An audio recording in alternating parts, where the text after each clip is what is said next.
Yet we are genuinely supposed to believe that this exact same system inexplicably misplaced over 500 full-length political decrees simply because they were quote-unquote just reminders. Proponents usually argue that Friday sermons were essentially just spiritual reminders, or dhikr, not actual legislative sessions. The claim is basically that the early community preserved the actions that mattered for law, while the sermons were mostly just Quranic recitation, which of course is already preserved. It's a comforting defense, right? It's a simple wave of generalization to explain away a massive void. But comfort simply doesn't erase structural anomalies. This defense relies heavily on the idea that these speeches were somehow too casual to be recorded.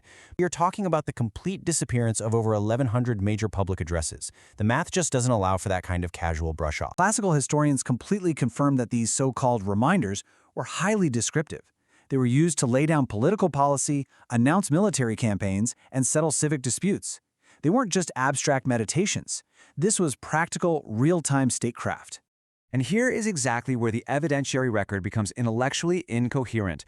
The transmission apparatus successfully preserved absolute minutiae. We're talking down to the exact posture for entering a bathroom or exactly which foot you're supposed to lead with when stepping into a mosque. Yet we are genuinely supposed to believe that this exact same system inexplicably misplaced over 500 full-length political decrees simply because they were quote-unquote just reminders. The contrast there is completely absurd. Furthermore, the physical mechanics of early Islamic memory actively contradict this defense. We have documented records of female companions memorizing the entire 45-verse Surah Qaf purely by hearing it repeated on Fridays. The audience clearly possessed an exceptional, almost tape recorder-like capacity for retention. The cognitive dissonance here is striking. They could passively memorize massive blocks of text verbatim, yet the social directives and the political context surrounding those exact recitations somehow evaporated into thin air.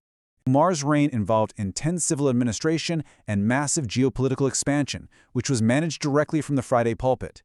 Yet for colossal historical events, like the lengthy narration in Bukhari regarding political succession and the stoning verse, we don't have official transcripts. We only have distant third-party summaries narrated years later.